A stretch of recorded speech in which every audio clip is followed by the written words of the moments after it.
Buenas noches a todos, a todas, a los que están conectados por Zoom y a los que están conectados por Facebook. Estamos transmitiendo simultáneamente. Bueno, bienvenidos a esta nueva actividad de Chafta, Meretz, Innovación, en esta oportunidad en conmemoración del golpe de Estado de 1976. Es una obligación para nosotros moral hacerlo todos los años, a recordación, porque sabemos la importancia de recordar esta nefasta fecha, el golpe más cruel que ha sufrido nuestro país, que hemos sufrido en Argentina, la peor dictadura que hemos sufrido, que ha creado un consenso de que nunca más puede ocurrir semejante situación y semejante tragedia.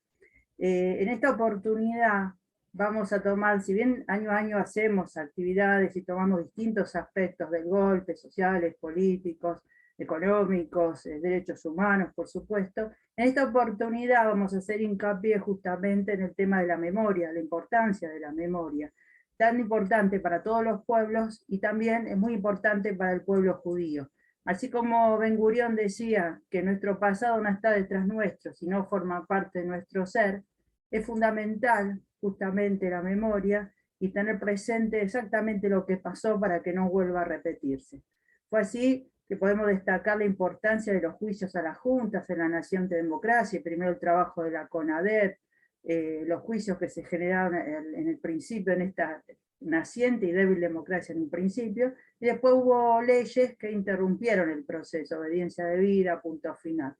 A partir del 2000, con la etapa, con los juicios de la verdad, y luego de derogación de estas leyes, los juicios que hasta hoy en día se vienen llevando a cabo, han producido un hecho muy favorable en la sociedad, que es el conocimiento de lo sucedido, y un consenso mayoritario de que nunca más puede existir una dictadura, y por lo tanto hay que preservar, más allá de todas las dificultades, el sistema democrático. Por eso hoy hemos logrado y estamos muy agradecidos, agradecemos al doctor Emilio Krenzel su participación, su presencia, quien va a darnos justamente una charla sobre esta temática. El doctor Emilio Krenzel es investigador principal del CONICET y profesor de la carrera de Sociología de la Facultad de Ciencias Sociales de la Universidad de Buenos Aires. Es autor, entre otros libros, de La historia política del nunca más, La memoria de las desapariciones en Argentina, publicado por Siglo XXI, el cual ha sido traducido al inglés, francés, italiano y portugués. Ha publicado numerosos artículos sobre historia reciente, memoria y derechos humanos, temas sobre los que ha dictado cursos en universidades argentinas y del exterior. Integró el subcomité de Derechos Humanos del Comité de Libertad Académica y Derechos Humanos de la Asociación de Estudios Latinoamericanos. Antes de darle la palabra a Emilio, les voy a sintetizar la mecánica del encuentro. Emilio va a hacer su disertación, calculamos 20 o minutos como mínimo, y luego ustedes vayan haciendo las preguntas o los comentarios por el chat, que yo los voy a ir leyendo, sintetizándolos y haciendo las preguntas al doctor Krenzel. Y en total calculamos que va a durar 1 hora la actividad. Bueno, cedo la palabra al doctor Krenzel. Muchas gracias. Muchas gracias, Susana. Buenas noches a todos, todas, y un agradecimiento a Chafta, Nueva Sion y Enrique por la invitación. En un libro maravilloso, Lynn Hunt relata que Thomas Jefferson, uno de los autores de la Declaración de Independencia de los Estados Unidos, afirmaba que el espíritu de esa proclama radicaba en sostener, cito comillas, como evidentes estas verdades, que todos los hombres son creados iguales, independientes, y que de esa creación reciben derechos inherentes, inalienables, entre los cuales están el derecho a la vida, la libertad y la búsqueda de la felicidad. Lynn Hunt, en el libro que menciono, La invención de los derechos humanos, destaca que esta fórmula, propuesta por Jefferson, se reitera en la Declaración de los Derechos del Hombre y del Ciudadano, en cuya elaboración participó Thomas Jefferson y el Marqués de Lafayette. Y Hunt se pregunta qué procesos hicieron posible que un propietario de esclavos como Jefferson y un aristócrata como Lafayette creyeran a fines del siglo XVIII que estos derechos eran una evidencia de sentido común. Como evidentes estas verdades, comienza la fórmula. Bueno, invito entonces a leer a Lin Hunt, La invención de los derechos humanos. Esta conversación está alentada por un propósito similar, pensar qué sucedió en la Argentina para que asistiéramos hace 3 días a una manifestación masiva, multitudinaria, en repudio al golpe de Estado de 1976, cuando hace 46 años, buena parte de la sociedad argentina apoyó, consintió el golpe de Estado.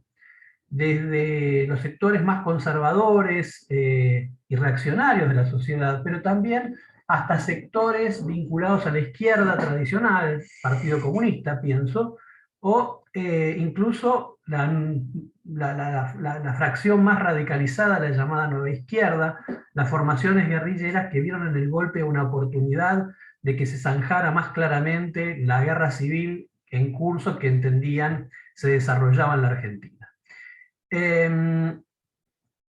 La respuesta no es sencilla y los sociólogos tenemos una fórmula que nos permite resolver estas situaciones dilemáticas, que es el carácter multivariado, multicausal de los procesos sociales, con lo cual no hay una variable o una razón que explique, o sea, la definitiva, sino que concurren varias. Bueno, ahora está de moda esto de la multicausalidad para pensar la inflación. Pero es indudable que los procesos sociales no se explican por una sola causa. Voy a tratar de presentar algunas hipótesis. Por supuesto, voy a resaltar dentro de estas hipótesis, estas variables que intervienen o han intervenido para la conformación de los derechos humanos como una verdad evidente en la cultura argentina, cuál de estas variables, cuál de estos factores ha sido el más decisivo. Pienso que estos factores se relacionan, se vinculan con procesos de carácter global y con procesos locales. Empecemos por un proceso de carácter global, que transcurrió en paralelo, simultáneamente, a la instalación de las dictaduras de seguridad nacional en el cono sur de América Latina. Cuando pensamos los años 70, fundamentalmente la segunda mitad, pero también ya desde el año 73, desde América Latina, desde el Cono Sur más precisamente, podemos observar un panorama de instalación de estas dictaduras de seguridad nacional. El golpe de Uruguay en junio del 73, el golpe de Chile el 11 de septiembre del 73, y un cambio que se opera en la Argentina con el desplazamiento de Cámpora y la asunción de Perón, septiembre, triunfo de las elecciones septiembre del 73, asunción en octubre. Es decir, en el 73, en todo el Cono Sur, hay un realineamiento de fuerzas hacia la derecha que va a estar fuertemente signado en Chile y en Uruguay por ya la instalación de las dictaduras de seguridad nacional, y en la Argentina, poco tiempo después, por la presencia de grupos parapoliciales con apoyo estatal de persecución a intelectuales, militantes, activistas vinculados a la izquierda. Sin embargo, a nivel del norte global se producía una tercera ola de expansión de los derechos humanos. La primera fue aquella que fue resultado de procesos revolucionarios, la Revolución Francesa y la independencia americana. La segunda fue la que devino de la victoria aliada, la derrota de los fascismos europeos en la Segunda Guerra Mundial, y la estructuración de un orden internacional, jurídico, institucional y político basado en los derechos humanos. Y la tercera es esta que discurre en la década del 70 a partir de un nuevo actor, las redes transnacionales de derechos humanos. Las ONGs, quizás la más conocida es Amnesty International, que se crea en el año 61, Médicos Sin Fronteras en el 71 también, Human Rights Watch en el 78, una serie de organizaciones no gubernamentales que van a reimpulsar, revitalizar la presencia de los derechos humanos a escala internacional a partir de una serie de campañas y de despliegues de iniciativas en función de su defensa, insistiendo en que el carácter universal de estos derechos, insistiendo en que estos derechos trascendían las fronteras ideológicas que dividían al mundo entonces a partir de la existencia de la Guerra Fría. Amnesty va a insistir en sus boletines en que defiende tanto a los presos de conciencia del régimen soviético como a, por ejemplo, el hijo del reconocido poeta izquierdista Juan Gelman en la Argentina, es decir, aquellos que son víctimas de gobiernos alineados con los Estados Unidos. Estas organizaciones van a tener un papel fundamental en la denuncia de las violaciones a los derechos humanos en el cono sur de América Latina, y es con estas organizaciones con las cuales buena parte del exilio latinoamericano se va a encontrar a la llegada, especialmente a Europa, pero también a los Estados Unidos, y va a encontrar en estas organizaciones un fuerte apoyo para la difusión de las denuncias de las persecuciones que atravesaban militantes y activistas en el Cono Sur. Estas organizaciones les van a posibilitar a los exiliados políticos latinoamericanos el acceso a lugares de difícil acceso, inaccesibles para ellos, como por ejemplo el Congreso de los Estados Unidos, ante el cual Eddie Kaufman va a testimoniar, y también lo van a hacer abogados de derechos humanos, de organizaciones de derechos humanos argentinas, cuya presencia en ese Congreso se va a traducir en la prohibición dictada ya bajo el gobierno de James Carter de ventas de armas de los Estados Unidos a la Argentina y a Uruguay. O, por ejemplo, en la Asamblea Nacional Francesa, donde con apoyo del Partido Socialista francés van a dar testimonio 3 sobrevivientes de la Escuela de Mecánica de la Armada. Además, estas organizaciones no gubernamentales van a ser decisivas en la incorporación de las organizaciones de derechos humanos locales en Argentina de un vocabulario, de un lenguaje, el lenguaje de los derechos humanos. Van a proveer a las organizaciones locales de modelos estandarizados que empiezan a crear a partir del golpe militar en Chile, para ejercer la denuncia, para recibir los testimonios y para poder traducir los testimonios de familiares de desaparecidos, de familiares de presos o de sobrevivientes de cárceles y centros clandestinos en informes solicitadas, donde van a presentar el panorama global de violación sistemática y masiva de los derechos humanos que ocurre en el país. Estas organizaciones luego van a ser fundamentales con el retorno de la democracia. Van a colaborar tanto con la CONADEP como con la Fiscalía en el juicio de las juntas militares, y van a ser receptivas y van a promover también la lucha contra las leyes de impunidad dictadas, como aquí bien dijo Susana, obediencia debida, punto final, los indultos. Además de proveer de los modelos estandarizados de denuncia, también decía que estas organizaciones fueron aquellas que trasladaron al movimiento de derechos humanos el lenguaje, el vocabulario de los derechos humanos. Antes de los golpes predominaba una narrativa de denuncia de carácter revolucionario de las violaciones a los derechos humanos. Se entendía estas violaciones como resultado de un orden social, el sistema capitalista, y se igualaba incluso las violaciones de carácter de los derechos civiles y políticos con las violencias ejercidas, la privación de los derechos económicos y sociales de las grandes masas. Bueno, las organizaciones no gubernamentales de derechos humanos van a poner en primer lugar el derecho a la vida, el derecho a la libertad, el derecho a la opinión, a la publicación de las ideas en la prensa, en un lugar de privilegio, en desmedro de una clave de derechos humanos que tenía por norte, por sentido, la acentuación de aquellos derechos considerados económicos y sociales fundamentales y que primaban en la lógica revolucionaria frente a los derechos civiles y políticos. Estas organizaciones no gubernamentales también van a hacer del repudio a la tortura, el repudio a cualquier forma de violentación de la integridad física y psíquica de las personas, una cuestión central, y van también a poner en primer plano la democracia política y los valores del orden liberal como claves ineludibles para entender y defender y promover la vigencia de los derechos humanos. Para la narrativa revolucionaria previa a los golpes, el orden liberal, inclusive, por supuesto, las manifestaciones políticas internacionales de ese orden, el Congreso de los Estados Unidos, la Asamblea Nacional Francesa, la OEA, la Organización de Estados Americanos, eran máscaras que encubrían, bueno, o manifestaciones que encubrían el poder imperialista y derechos que en realidad eran derechos abstractos, puesto que en realidad los derechos humanos eran entendidos, como decía antes, a partir de estas claves económicas y sociales, desde un prisma que pensaba que solamente un cambio revolucionario del orden social podía garantizar los derechos humanos.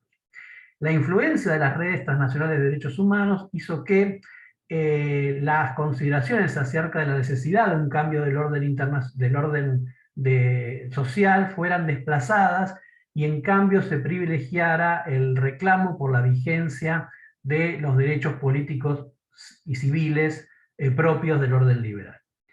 Este diría yo que es un proceso global, como bien decía antes, que en buena medida explica la fuerza que adquirió en la Argentina los derechos humanos, puesto que este orden luego se fue internacionalizando cada vez más y fue ampliándose el sistema jurídico e institucional creado durante la posguerra.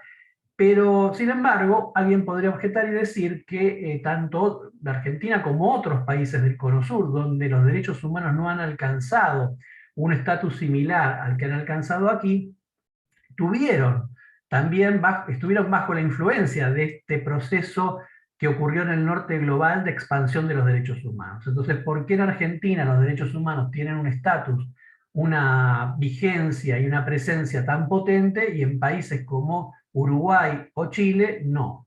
Bueno, entonces pasemos a examinar otros procesos que podrían ayudarnos a explicar esta potencia que adquirieron los derechos humanos en Argentina.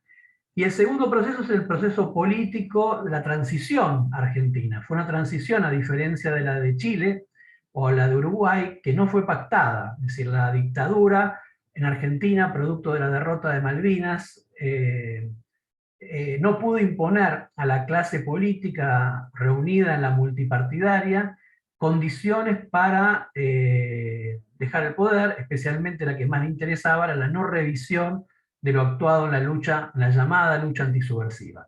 De hecho, un mes antes de las elecciones, en septiembre del 73, la dictadura dicta la llamada Ley de Pacificación Nacional, conocida como de autoamnistía, con la cual pretendió cerrar la posibilidad de revisión jurídica del pasado. Y otra particularidad argentina fue el triunfo en las elecciones del 83 de un candidato que prometía una revisión de lo acontecido y un proceso de justicia limitado. Alfonsín se encargó de decirlo en la campaña, que no iba a haber juicios para todos los perpetradores, sino para aquellos que habían detentado las máximas responsabilidades, esto es las juntas militares, y un puñado de jefes de zona, subzona y áreas militares, junto con aquellos que, entre comillas, se habían excedido en las órdenes recibidas de parte de los altos mandos. Y ese candidato triunfó y llevó adelante un proceso de justicia a partir del dictado de los decretos de enjuiciamiento a las juntas militares el 13 de diciembre del 83. Pero también este candidato impulsó la creación de la CONADEP, la Comisión Nacional sobre la Desaparición de Personas, que llevó adelante un proceso de recolección de pruebas que sirvió de forma fundamental para el desarrollo del juicio de las juntas. La Fiscalía a cargo de Estracera tomó en buena medida los casos que la CONADEP reunió para llevar adelante la acusación contra las juntas, pero además, a través del Nunca Más, instaló un juicio cultural, lo que una investigadora colega, Inés González Bombal, llama juicio cultural, que estableció antes que el juicio de las juntas comenzara. Nunca Más se publica en noviembre del 84, el juicio comienza en abril del 85, es decir, 4 meses antes del inicio del juicio, el Nunca Más instala con una potencia novedosa la idea de que las juntas son culpables y que no solamente deben ser llevados a cabo juicios contra ellas, sino extenderlos contra cientos de perpetradores.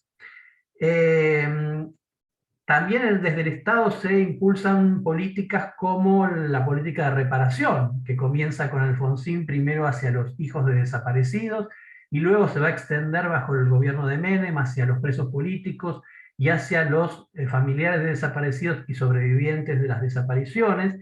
Se va a crear la Comisión Nacional por el Derecho a la Identidad en el 93, también bajo el gobierno de Menem, encargada de la búsqueda de menores apropiados, el Banco Nacional de Datos Genéticos para identificar restos de desaparecidos y también para buscar los lazos de parentesco entre menores y sus familiares. La Constitución del 94 va a incorporar con una categoría, con un estatus superior a las leyes locales, a todos los tratados internacionales en materia de derechos humanos. Se va a crear, a partir de la ley, se va a incorporar a partir de la Ley Federal de Educación se va a incorporar en los textos escolares de escuelas medias el pasado reciente. Esos textos no habían sido prácticamente revisados al terminar la dictadura, y a mediados de los 90, paradójicamente, a partir de una iniciativa de un gobierno neoliberal como el de Menem, se introducen estos temas en la currícula de la escuela secundaria y en los textos escolares.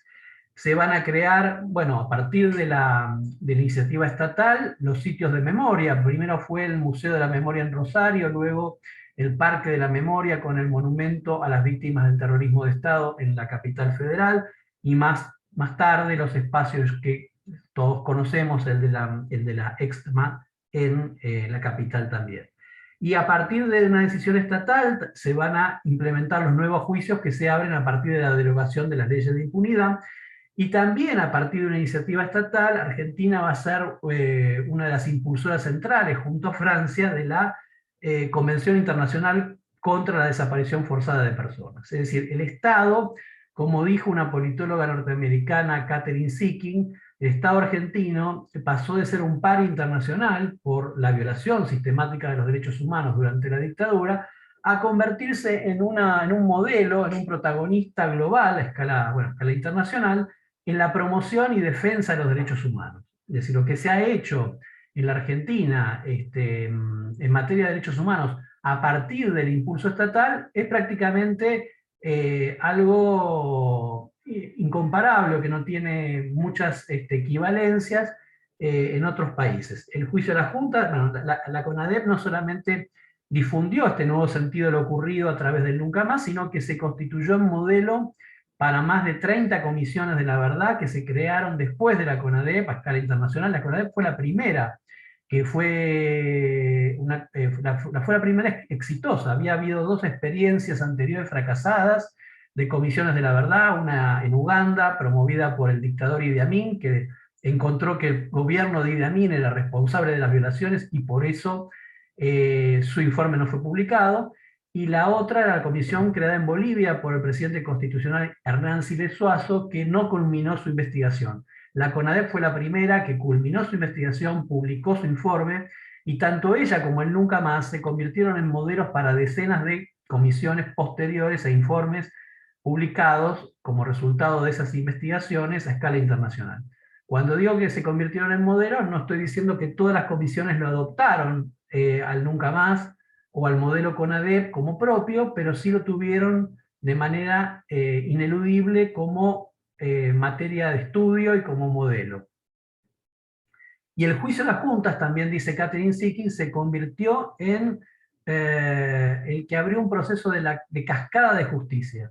Es decir, es como que el juicio de las juntas, después de Nuremberg y Tokio y de una serie de juicios que se desarrollan fundamentalmente en Alemania contra médicos, industriales, etcétera, que habían sido partícipes de la Shoah, prácticamente después de esos juicios, la justicia penal se había abandonado como instrumento para enfrentar masivas y sistemáticas violaciones a los derechos humanos. Catherine Sickin remarca que es a partir del juicio de las juntas que se abre una cascada de justicia, esto es la utilización de la justicia penal como herramienta para enfrentar estas violaciones. Y muestra cómo, contrariamente a lo que se pensaba en la década del 80, principios de la década del 80, los juicios, lejos de provocar la inestabilidad o poner en riesgo la democracia, la afirmaron. Es decir, el pensamiento de la ciencia política de principios de los años 80, estoy pensando en Guillermo O'Donnell, y su libro en conjunto con Whitehead y Schmitter sobre las transiciones de las dictaduras a la democracia, bueno, subrayaba el peligro que se abría por llevar adelante procesos judiciales para la estabilidad democrática. Bueno, Sikin, un poco con el diario del lunes, porque el libro de ella es de la segunda década de los 2000, bueno, nos viene a decir que en realidad en aquellos lugares donde se hicieron juicios, donde se revisó judicialmente el pasado de violaciones sistemáticas a los derechos humanos, en esos lugares las democracias se afirmaron, no se debilitaron. Sin embargo, pese a todas estas iniciativas estatales, podemos también decir que desde el Estado se impulsaron procesos inversos, regresivos. Las leyes de impunidad, de punto final, de obediencia debida, el dictado de los indultos, el intento durante el gobierno de Menem de derrumbar la Escuela de Mecánica de la Armada para poner allí un monumento a la unidad nacional y a la reconciliación, muestran que el Estado no tuvo una política coherente y linealmente progresiva a lo largo de los prácticamente 40 años de democracia política en la Argentina. Entonces pensemos qué otro factor nos ayuda a explicar esta presencia de los derechos humanos en el país. Y ese factor es un actor local, el movimiento de derechos humanos. Este movimiento yo lo caracterizo como un movimiento, bueno, heterogéneo, que conviven a su interior grupos de perfil ideológico diverso, que asumen e impulsan formas de luchas también disímiles. Por supuesto, Valiente enfrentó desde un primer momento al terrorismo de Estado. Tenaz ha sostenido esa lucha prácticamente durante 50 años, y creativo. Es un movimiento que ha tenido una gran capacidad creativa para buscar formas diversas, novedosas, originales de pelea. Bueno, cuando digo perfil ideológico diverso, estoy pensando en que este movimiento se nutrió de sectores del Partido Comunista, la Liga Argentina por los Derechos del Hombre, que era en el año 37, de sectores de grupos cristianos vinculados a la teología de la liberación, como pueden ser los nucleados en el Servicio de Paz y Justicia, de iglesias ecuménicas cristianas, el movimiento ecuménico por los derechos humanos, que se nutrió de militancia de partidos políticos de centro-izquierda, la Asamblea Permanente por los Derechos Humanos, o de las fracciones de partidos, las fracciones progresistas de partidos tradicionales, de grupos peronistas, demócratas cristianos y de izquierda no comunista, el Centro de Estudios Legales y Sociales, de familiares, que participaron, de familiares de detenidos y desaparecidos y presos por razones políticas, las madres y las abuelas. Algunas de ellas y algunos de ellos familiares con experiencia militante, algunos vinculados también incluso a organizaciones de la izquierda radicalizada e incluso de las fuerzas guerrilleras. Este movimiento, como decía, apeló a formas de lucha diversas. Podemos distinguir entre la Asamblea Permanente por los Derechos Humanos, que tuvo una política centrada fundamentalmente en la acumulación de testimonios y denuncias. La Asamblea logró reunir para 1979, cuando llegó la Comisión Interamericana de Derechos Humanos de la UE al país, 5.300 denuncias de todo el país, de personas desaparecidas. Otros grupos como madres y abuelas que participaron, que pusieron en el eje la demostración pública, las rondas alrededor de la pirámide de Mayo. Ha sido un actor el movimiento de derechos humanos que ha tenido como movimiento una unidad bastante relativa. Podríamos decir que, excepto para los casos en que enfrentó a las decisiones de impunidad, la autoamnistía de las Fuerzas Armadas, las leyes de impunidad, obediencia debida, punto final e indulto, en pocas ocasiones este movimiento ha marchado unido. Incluso pensemos en la marcha del 24, cuando hubo dos, en realidad, marchas del 24. También ha tenido una política diversa respecto a diferentes iniciativas estatales. Pienso en el rechazo de Madres de Plaza de Mayo a la CONADEP, en la participación activa de la Asamblea Permanente en relación a la CONADEP, a través de Fernández Meijide o Raúl Aragón, o de Marshall Meyer, Carlo Gattinoni y Jaime de Nevares, que participaron como comisionados dentro de la CONADEP. Pienso en el rechazo de madres a la creación de sitios de memoria en la década del 90 o a las exhumaciones también rechazadas por madres de Plaza de Mayo. Y lo que ha unido, o un aspecto común de este movimiento, ha sido la capacidad de establecer alianzas sociales. Alianzas sociales con sectores juveniles a partir del reconocimiento de los derechos violados, especialmente a jóvenes de los suburbios de las grandes ciudades del país, habitantes de los barrios populares, la capacidad de trabar alianzas con el mundo de los artistas y los intelectuales. Estoy pensando en iniciativas como Teatro por la Identidad, Música por la Identidad, etcétera, etcétera, que amplificaron las audiencias a las cuales este movimiento llega y llegaba. Y también un movimiento de una gran creatividad, como decía antes, que impulsó en tiempos de impunidad los llamados juicios por la verdad, que sin consecuencias punitivas buscaban establecer la verdad acerca de lo sucedido con los desaparecidos y que se constituyeron. El corpus reunido en esos juicios contribuyó luego cuando la apertura de los procesos de justicia penal se desenvolvió a partir de la derogación de la ley de impunidad a partir de 2005 en el país. Y creatividad también para enfrentar situaciones, novedosas e inesperadas. Pienso en aquel 24 de marzo del 20, cuando el movimiento llamó a colocar pañuelos en los balcones, cuando debido a la cuarentena y la situación de pandemia era imposible reunirse en las plazas, o cuando recientemente, para la movilización de hace unos días, convocó a colocar en los barbijos la consigna "Nunca más", ¿dónde están?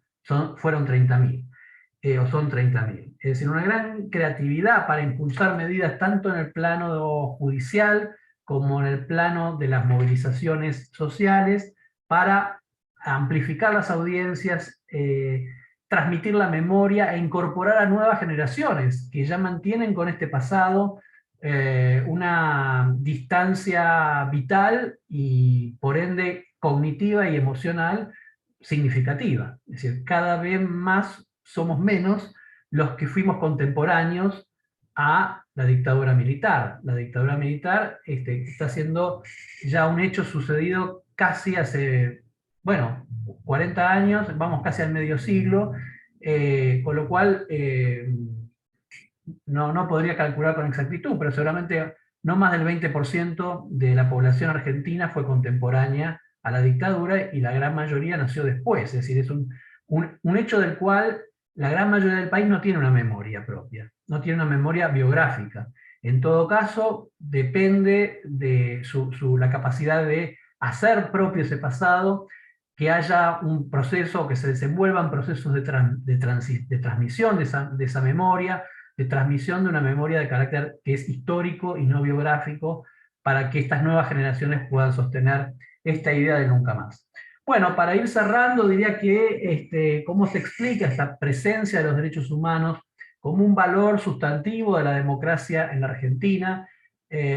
A partir de estos procesos multicausales, procesos globales que tienen que ver con la internacionalización del paradigma de los derechos humanos a partir de la década del 70, procesos locales, la particularidad de la transición argentina, la particularidad de que fuera un gobierno el que abrió el ciclo democrático en el 83, que impulsara formas de justicia y de revisión del pasado, y fundamentalmente la presencia de un movimiento, el movimiento de derechos humanos, que se crea como tal durante la dictadura militar, que traba primero alianzas con estas organizaciones no gubernamentales de derechos humanos, que le habilitan audiencias internacionales significativas, y que tuvo luego de regresar a la democracia la capacidad de incidir en instancias estatales decisivas en la búsqueda e investigación de la verdad, como la CONADEP, por la presencia del movimiento de derechos humanos en el transcurso de esa investigación, o del juicio a las juntas militares, y que luego, en los contextos regresivos de implementación de las políticas de impunidad a través de las leyes, recurrió también a la escena internacional, y sostuvo con tenacidad, con creatividad, el reclamo de investigación, de verdad, de memoria y de justicia. Y que finalmente, a partir de mediados de los años 90, con la emergencia de los hijos de desaparecidos como actor, y luego durante los años 2000, tuvo una gran creatividad para expandir la cultura de los derechos humanos y los reclamos de verdad, memoria y justicia a partir de alianzas sociales con actores diversos, sectores juveniles, artistas, intelectuales, y implementar campañas de una alta dosis de creatividad capaces de conmover a audiencias diversas. Bueno, yo dejaría por aquí y abrimos el espacio de comentarios, preguntas. Muchas gracias, muy completa, la verdad, una exposición muy completa que nos abrió un panorama muy interesante y para nosotros abordar la temática. Hay bastantes comentarios, consultas en el chat y en Facebook también. Vamos a ir tratando de sintetizar, ir tomando todo. Primero arranca con lo que vos mismo comentabas, el rol de la izquierda dura, antes del golpe, que vos mismo lo mencionaste, como, bueno, lo que se dice comúnmente, cuanto peor mejor, o sea, esperaban el golpe para agudizar las contradicciones. Entonces, acá preguntan por qué iba a ser beneficioso para ellos, ¿no es cierto?, el golpe de Estado. Bueno, lo que creían en el PRT y Montoneros era que el peronismo, el gobierno, era un factor que confundía a las masas por la capacidad todavía del peronismo entre los sectores populares de inspirar expectativas, y que el golpe venía a poner blanco sobre negro la alternativa entre el brazo armado de la oligarquía o de la burguesía contra las fuerzas guerrilleras, que eran las fuerzas de la expresión de los intereses populares. Entonces, como que se abría un momento el proceso de guerra civil, que las fuerzas guerrilleras entendían que atravesaba el país, de confrontación directa entre el brazo armado del poder económico y del imperialismo y las fuerzas guerrilleras como el brazo armado del pueblo. Entonces, Argentinos a las Armas proclama el PRT en su periódico en marzo del 76, y Montoneros en una idea similar, como que ahora sí iba a quedar claro las alternativas de la lucha político-militar en el país. Bueno. Acá hay varias preguntas que refieren a lo mismo, o sea, que está rondando el tema. Hoy vemos, hay todo un tema con los discursos de odio, a nivel internacional y también en América Latina, la emergencia de liderazgos de ultraderecha, como el caso de Bolsonaro, que ha llegado al poder. Acá también tenemos una ultraderecha muy activa y lamentablemente creciente, ¿no? Y que una de las características es el negacionismo hacia el pasado, hacia incluso la dictadura. Hay una diputada electa, creo que es por Capital también, en ese sentido. Y entonces se habla sobre el tema de los negacionismos, la importancia o no de una legislación que lo penalice, y hago todas juntas, ¿no? Y el tema de los 30.000 desaparecidos, que muchas veces surge el debate si son 30.000 o no son 30.000, de la carga simbólica que tiene, ¿no es cierto?, el número. Y agrego algo más, que me acuerdo hace unos años en un congreso de ciencia política se habló, Matilde Ollier, que era en ese momento directora no sé si ahora también sigue siendo, del Departamento de Gobierno y Políticas Públicas de la Universidad San Martín, habló de la necesidad de un debate profundo sobre lo sucedido, que en los 80 no se podía dar cuando ella volvió del exilio, y que en algún momento se debería dar. Entonces, un poco concatenando todo esto, ¿cuál es tu visión, ¿no?, acerca de esto? Bueno, sobre el tema de una ley que prohíba el negacionismo, yo creo que podría ser útil en el caso de funcionarios públicos electos o designados. No me parece que sea una ley a implementar en términos generales, porque, bueno, de algún modo violaría la libertad de expresión, y me parece más eficaz las políticas públicas destinadas a lo que se ha llamado la pedagogía de la memoria, ¿no? La transmisión, que se están implementando en el país. Otra de las cosas que, bueno, que no mencioné es que además del currículo que incorporó estos temas en la escuela secundaria, bueno, se incorporó al calendario nacional el 24 de marzo y existen en el movimiento, en el ámbito escolar, fechas como el 16 de septiembre, que se han vuelto también emblemáticas para el movimiento estudiantil secundario, que se conmemora la Noche de los Lápices. Varias escuelas llevan por nombre nombres de desaparecidos, y me parece más importante el eje, el poner el acento en la pedagogía de la memoria. Sobre el número de desaparecidos, en los 30.000 se ha vuelto una cifra canónica. Sin embargo, y es muy difícil establecer cuándo se volvió canónica. Lo cierto es que cuando estaba por regresar la democracia en septiembre del 83, por ejemplo, en el llamado siluetazo, es decir, una manifestación que se realiza en la Marcha de la Resistencia de las Madres de Plaza de Mayo, unos artistas proponen crear siluetas sobre papel con el contorno humano para representar a los desaparecidos, y proponen crear 30.000 siluetas, con lo cual uno podría decir, bueno, ya en septiembre del 83 está establecido, está presente este número de 30.000.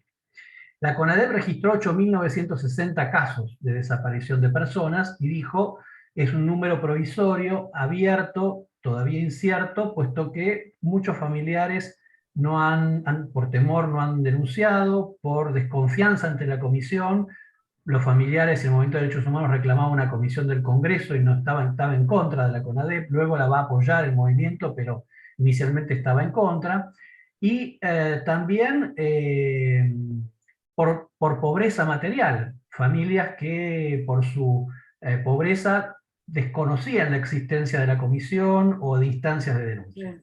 Ahora, desde el 83 para acá, 84, cuando termina el trabajo de la CONADEP, se produjeron dos procesos. Por un lado, de agregación de casos. La Subsecretaría de Derechos Humanos que sucede a la CONADEP sigue recibiendo denuncias, lo va a hacer también luego la Secretaría de Derechos Humanos, y a la vez de sustracción de casos.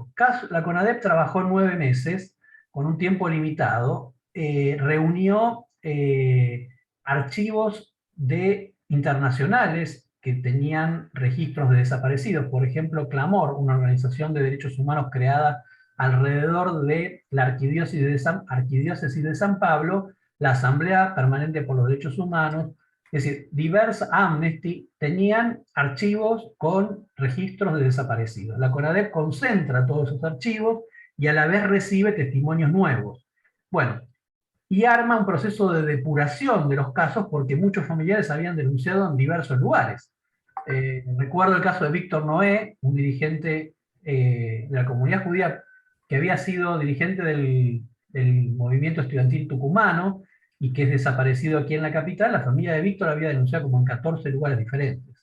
Y esa denuncia estaba presente en 14 lugares: Congreso Judío Mundial, la OEA, APDH, etcétera, etcétera, etcétera. Bueno, la CONADEP reúne el conjunto de denuncias y depura el listado, pero con un tiempo muy limitado de trabajo. Entonces, luego se va produciendo un proceso de depuración porque se encuentran nombres mal escritos, que en realidad aparecían 2 veces, una vez con el apellido correcto, otra vez con un apellido cambiado, mujeres que estaban con apellido de casada y de soltera, y sobre todo personas cuyos familiares habían denunciado la desaparición y que luego sobrevivieron y no comunicaron ni a los organismos de derechos humanos ni a la CONADEP que habían sido liberados por sus captores. Con lo cual se produjo, por un lado, la adición, la agregación de nuevos casos y la sustracción de otros.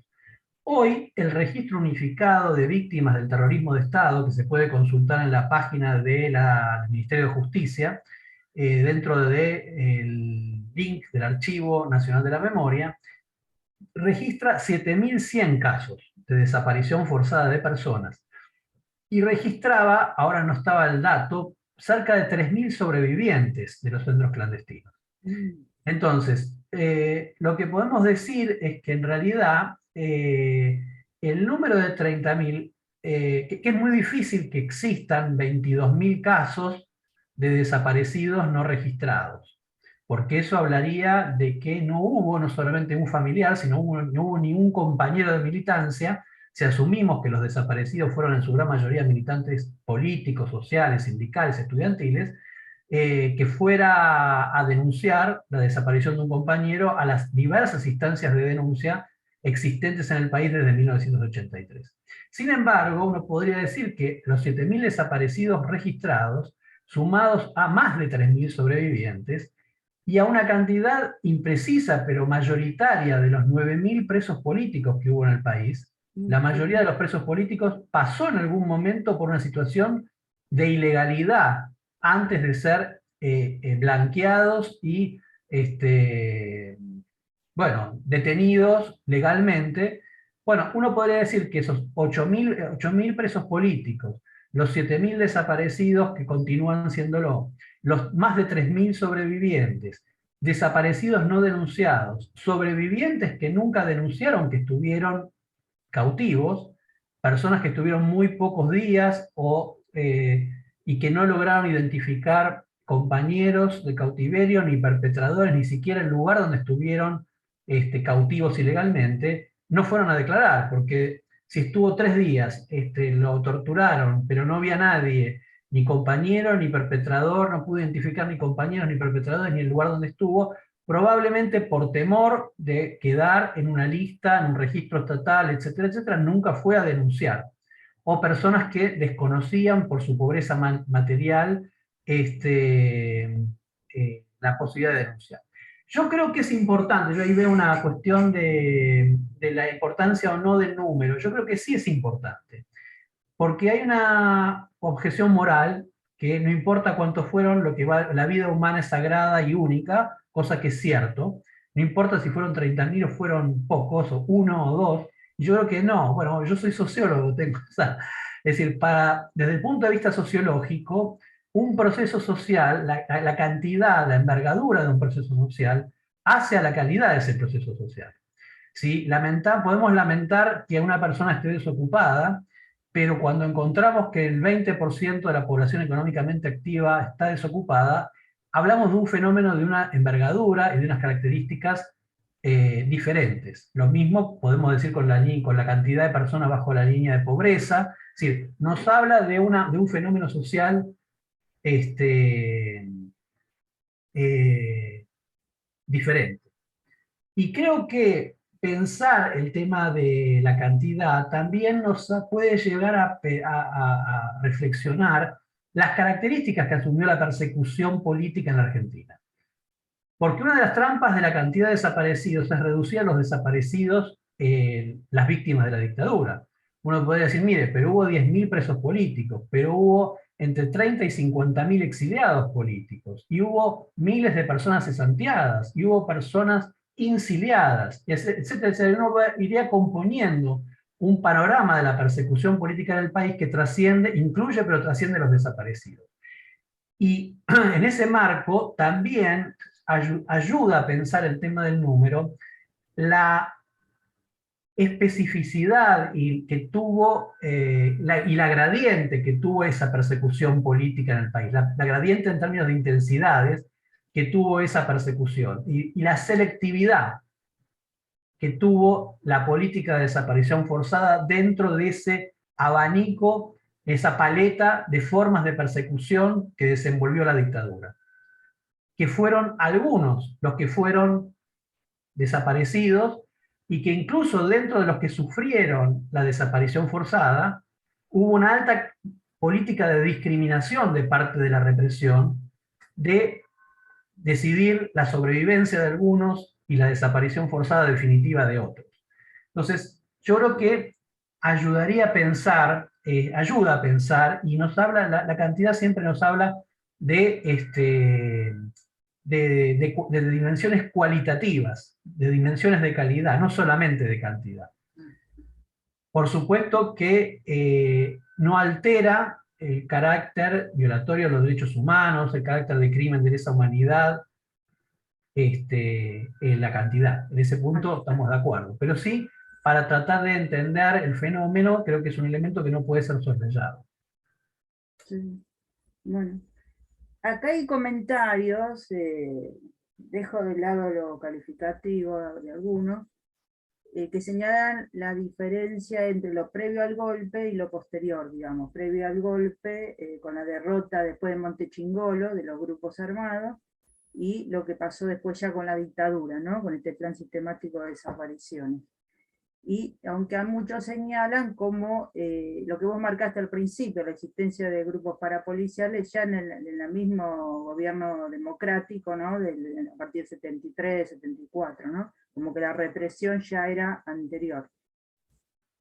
Dentro de ese marco, te quería preguntar sobre el tema de los judíos desaparecidos, su proporción, su importancia, su impacto, y también hay una pregunta en relación a eso sobre el rol de la DAIA en ese sentido, ¿no? En ayudar, en recibir denuncias, ¿no?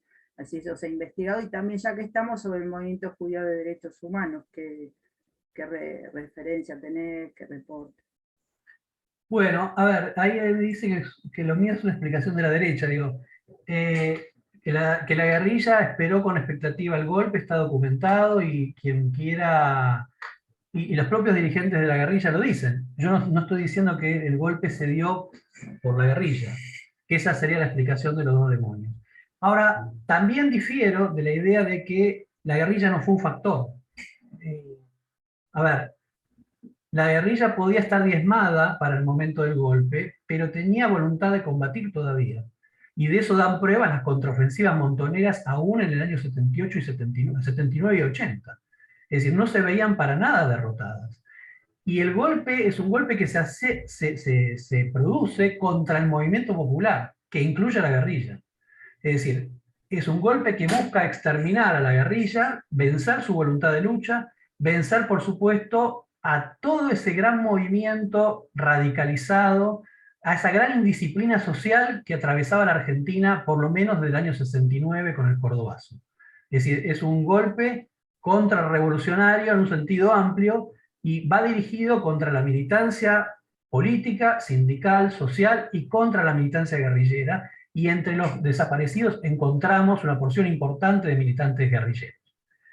El que niegue esa condición de una importante proporción de militantes de la guerrilla está asumiendo en realidad un discurso que pone el acento en que eran víctimas llamadas inocentes. Por supuesto que eran, la inocencia o la culpabilidad debía determinar en un ámbito jurídico, pero en realidad esa idea de la inocencia fue una respuesta que se dio durante la dictadura a la justificación de las Fuerzas Armadas de que el destino de los perseguidos era merecido en tanto eran culpables. Los subversivos no tienen derechos, decían las Fuerzas Armadas, y la contestación que se dio en ese momento eran: nuestros hijos no eran subversivos, no tenían nada que ver ni con la guerrilla ni con la política. A lo sumo eran los mejores estudiantes, los mejores trabajadores, los mejores hijos, los más abnegados, no eran para nada subversivos. Bueno, cualquiera que repase ciertos listados va a encontrar que entre los... Ahora, justamente, el carácter universal de los derechos humanos se sostiene a partir de la idea de que, más allá de cuál fueran los compromisos de las víctimas, tenían derechos, que aun cuando fueran guerrilleros, terroristas, como se lo quiera llamar, tenían derechos, que no podían ser secuestrados, llevados a lugares clandestinos, torturados de las maneras más salvajes, asesinados en su gran mayoría, robados sus bienes, robados sus hijos, y que el Estado negara en todo momento responsabilidad en esos hechos. Es decir, la idea de los derechos humanos se sostiene a partir justamente de su carácter universal, aquel que decían Jefferson y Lafayette, que todos los hombres nacen, tomamos como evidentes estas verdades. Bueno, la idea de que aún siendo militantes revolucionarios tenían derechos es una idea que todavía, que el movimiento de derechos humanos fue asumiendo con el paso del tiempo, asumiendo la militancia política de los desaparecidos, inclusive la militancia armada de muchos de ellos, y que creo que todavía está en discusión en el país, y quizás es la pata todavía débil. Bueno, cuando se objeta los derechos humanos de los delincuentes comunes, se está sosteniendo que se está objetando el carácter universal de los derechos humanos. Cuando se dice, bueno, en realidad, pero si hay un terrorista que sabe dónde está puesta la bomba, que va a matar a 200 personas, ¿usted negaría la necesidad de la tortura? Bueno, se está poniendo en discusión la universalidad de los derechos humanos. Es decir, reconocer que la guerrilla era parte de ese conglomerado diverso y radicalizado que las Fuerzas Armadas buscaron destruir, desarticular, etcétera, creo que no le presta atención ni al cuadro real de político que existía, más allá que la guerrilla estuviera diezmada, no creían que estuvieran derrotados, y pierde de vista que una porción de los desaparecidos eran militantes de esas organizaciones.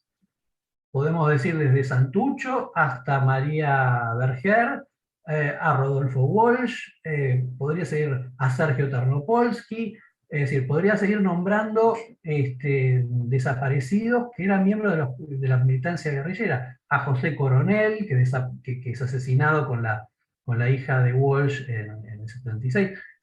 Es decir, una cantidad a Mena, Domingo Mena del PRTR, bueno, por supuesto que también había militantes sociales, sindicales, que formaban parte de la izquierda peronista y marxista no guerrillera, radicalizada, maoístas, trotskistas, bueno, peronistas revolucionarios que no estaban alineados con montoneros, bueno, pero digamos, desconocer que entre los desaparecidos había núcleos que formaban parte de estas organizaciones, sería desconocer la identidad de los desaparecidos. Bueno, la cuestión de la comunidad. Yo ahí recomiendo un libro, Recuerdos que mienten un poco, de Manuel Kahn, K-A-H-A-N, que analiza el papel de las instituciones de la comunidad durante la dictadura, y analiza también los diferentes informes que elaboró la DAIA y también las comisiones de familiares de judíos desaparecidos. También discute la categoría judíos desaparecidos como una categoría que en realidad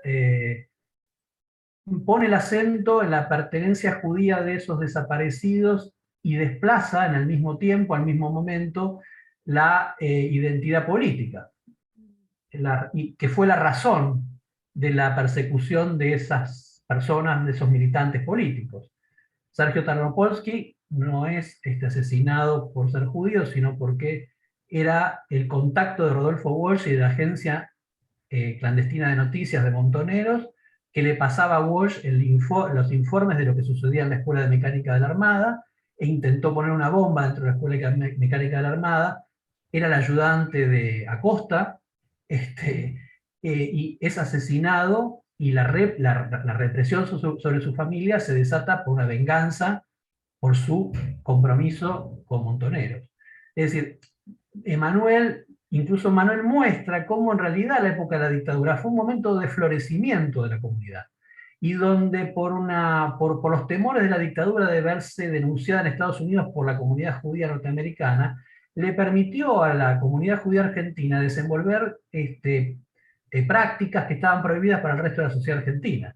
Por ejemplo, el primer acto público después del golpe del 76 es el acto que desarrolla la comunidad en conmemoración del levantamiento del gueto de Varsovia contra el fascismo, por nuestra y vuestra liberación. Es la consigna del acto del 2 de abril, creo, del 76, en un contexto dictatorial. Y la comunidad desenvuelve elecciones para las autoridades comunitarias cuando las elecciones estaban prohibidas en todo el país para cualquier tipo de asociación. Y la dictadura se preocupó de mostrarse como una dictadura ajena al antisemitismo, etc. Bueno, recomiendo el libro de Manuel Kahn para el tema. Recuerdos que mienten un poco, es la primera parte del título, luego sigue. Y es el trabajo que yo creo más riguroso, más agudo, más crítico que hay sobre el tema. Bueno, a ver si hay algo más. Bueno, yo creo que está bastante completo, ya no hay más preguntas. Hay algunas sobre el tema de por qué fueron las mujeres las que salieron primero, como las madres, las abuelas. que fueron las primeras que salieron a la calle a luchar, ¿no?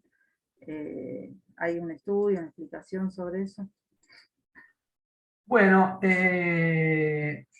bueno, hay algunos trabajos sobre el movimiento de derechos humanos, son pocos todavía. Ahora se ha publicado un trabajo de Luciano Alonso por la editorial Prometeo, está por salir, va a estar por librerías, de análisis de justamente esta diversidad del movimiento de derechos humanos y del papel de las mujeres. Bueno, estaba la creencia de que las mujeres no iban a ser represaliadas, una creencia que se manifestó errónea con la desaparición de Azucena Villaflor y otras madres y otras mujeres que participaban de los núcleos iniciales que denunciaron públicamente la represión. Estaba esa idea. Y los esposos quedaban de alguna manera en la llamada retaguardia, colaborando de otra manera. Hay un libro sobre los padres de Plaza de Mayo que describe y analiza las actividades, bueno, el papel que tuvieron estos hombres que fueron invisibilizados, un proceso que habitualmente le ocurre a las mujeres por el predominio o el dominio del patriarcado. Bueno, en este caso los hombres que fueron los invisibilizados que participaron del proceso, del movimiento de denuncia de derechos humanos. Bueno, bueno, vamos cerrando entonces.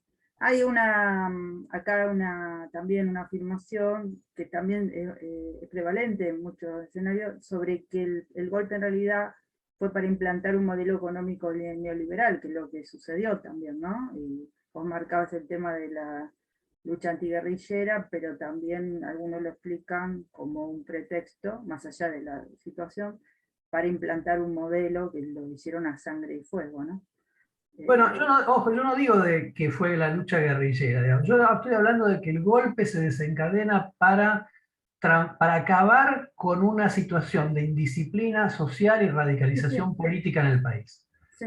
Iba desde la presencia de la iglesia tercermundista a los movimientos campesinos como las ligas agrarias del Chaco, Corrientes, Misiones, las corrientes clasistas y combativas antiburocráticas del movimiento obrero y las guerrillas, digamos. Sí. A todo ese conglomerado diverso, el golpe pretendió destruir, desarticular, y pese a que la guerrilla estaba diezmada, al momento del golpe, seguía con la idea de una voluntad de combate. Y las luchas político-militares no se terminan cuando hay una relación de fuerzas tan desfavorable que parece evidente que terminaron, sino cuando uno de los dos bandos logra deponer la voluntad de lucha del otro.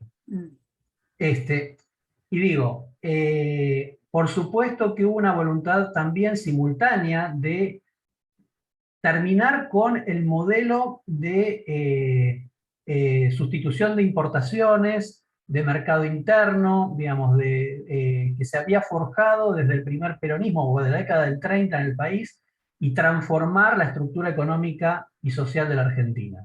Pero el golpe también tuvo una voluntad de transformación del escenario político y de acabar, como Camps había dicho alguna vez, terminar con 30 años de militancia, por 30 años con generaciones militantes. Y acabar con ese estado de ebullición de indisciplina social que se había manifestado con toda la fuerza desde el Cordobazo, que en el año 73 todavía se había potenciado, y que a pesar de las represiones parapoliciales desenvueltas del Estado del año 74, del estado de sitio, no había terminado de ser doblegado. No había terminado de ser doblegado, de eso dan prueba también las grandes manifestaciones obreras contra el Plan Rodrigo en julio del 75, manifestaciones que también discuten a la burocracia sindical peronista, la conformación de coordinadoras clasistas dentro del movimiento obrero, la huelga de Villa Constitución. Es decir, en la Argentina de la primera mitad de los años 70 es una Argentina profundamente convulsionada y radicalizada, y la guerrilla formaba parte de ese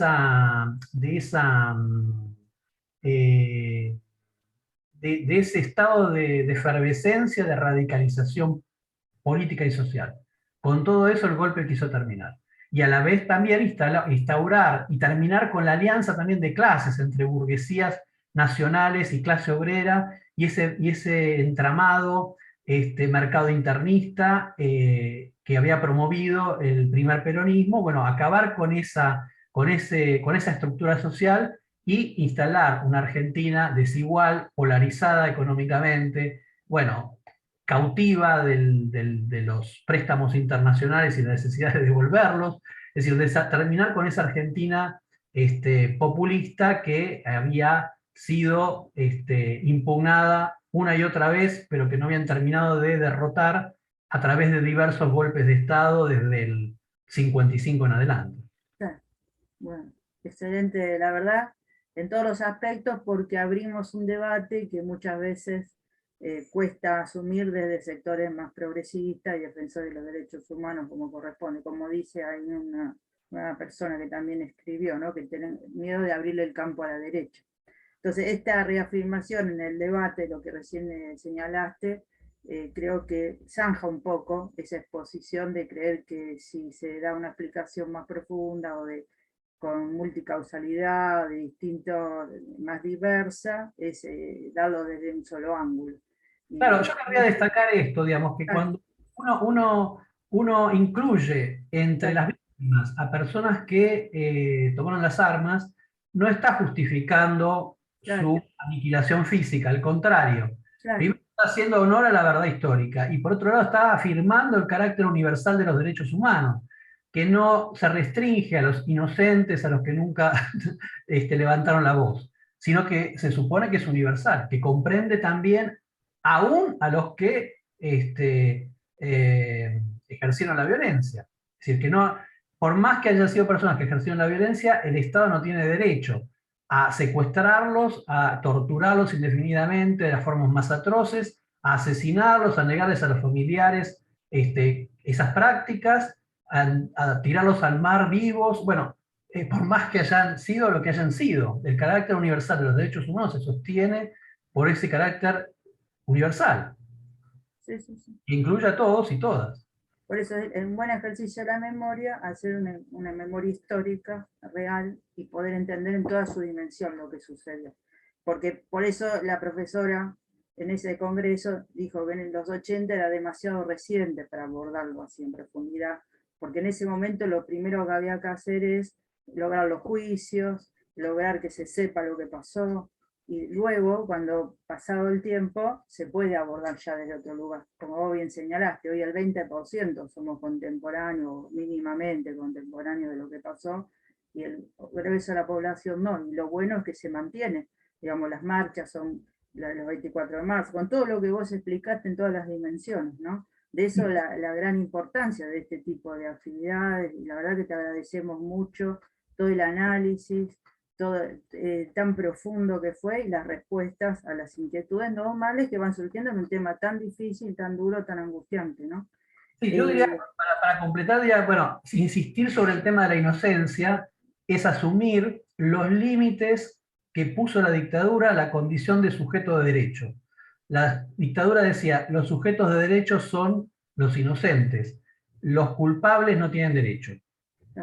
La respuesta de decir nuestros hijos eran inocentes, de algún modo aceptaba los límites que ponía la dictadura a la condición de sujeto de derecho. No decía, en algunos momentos las madres dijeron, bueno, nuestros hijos merecían, hicieran lo que hicieran, merecían derecho a juicio. Pero el discurso dominante fue, eran los mejores alumnos, los mejores, los más abnegados, eran ajenos, eran subversivos, estaban ajenos a la política y mucho más a la guerrilla. Es decir, tener que dar explicación de lo que hacían es aceptar que hay un límite a la condición del sujeto de derecho, no importa lo que hacían. Sujeto los derechos son universales más allá de lo que se haga. La determinación de culpabilidades y de castigos es en función de, bueno, un sistema jurídico que en principio garantiza los derechos de todos. Por eso la gravedad del terrorismo de Estado, justamente. Claro, tener que justificar en la inocencia es asumir de algún modo ese discurso dictatorial que establece una frontera. Entre los inocentes tienen derecho, los culpables no. nosotros decimos, eran inocentes. No, no, mire, tenían derechos, no importa si eran inocentes o culpables, eso se determinará después. Tenían derechos como, como decía Jefferson y Lafayette. Todos los hombres, bueno, tienen derechos, son verdades evidentes, etc. Sí. Bueno, la verdad muy interesante, incluso las referencias bibliográficas que nos diste, como para seguir profundizando y analizando este tema. Creo que amerita posteriores actividades, incluso debates. Incluso lo que marcaste sobre el tema de los judíos desaparecidos, muy interesante darle vuelta al tema, porque hoy sigue en discusión ese tema como algo no saldado dentro de la comunidad judía. Así que bueno, vamos a cerrar el encuentro. Muchas gracias, Emilio. Hay muchas manifestaciones acá en el chat de agradecimiento, y nosotros en nombre de Meretz, de Chafta y de Innovación. Y vamos a cerrar con el video final donde Estracera, en el juicio a las juntas, señala la necesidad del nunca más. Y con eso damos por cerrada la actividad. Muchas gracias a todos por haber estado presentes y por su participación que ha enriquecido el debate. Bueno, nos seguimos encontrando como siempre el 30 y una nueva actividad a la que ya fueron citados. Así que, bueno, nos seguimos encontrando siempre en este tipo de actividades. Muchas gracias. Gracias a ustedes.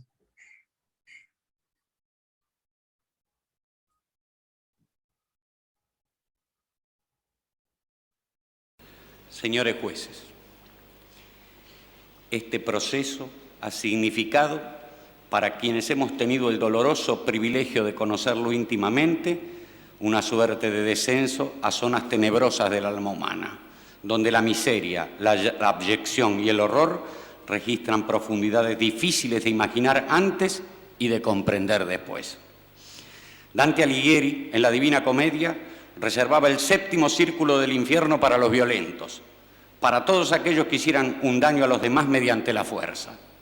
Y dentro de ese mismo recinto, sumergía en un río de sangre hirviente y nauseabunda a cierto género de condenados, así descriptos por el poeta. Estos son los tiranos que vivieron de sangre y de rapiña. Aquí se lloran sus despiadadas faltas.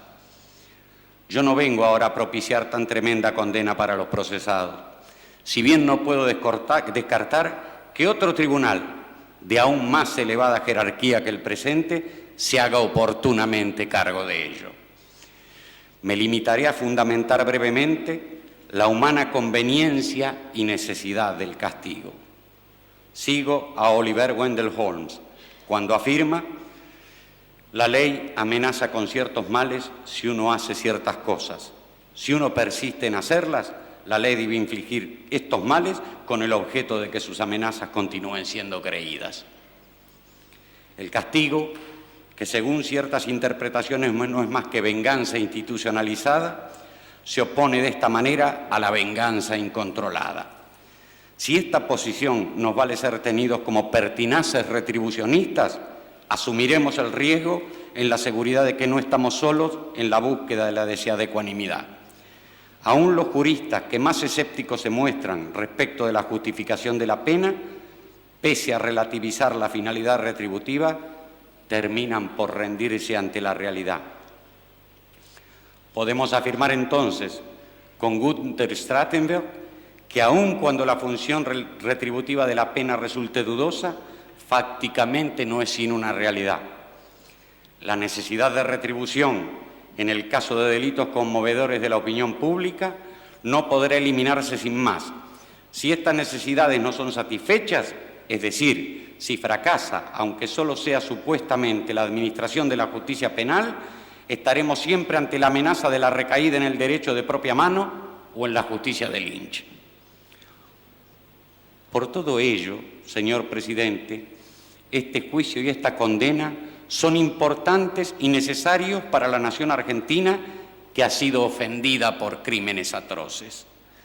Su propia atrocidad torna monstruosa la mera hipótesis de la impunidad, salvo que la conciencia moral de los argentinos haya descendido a niveles tribales.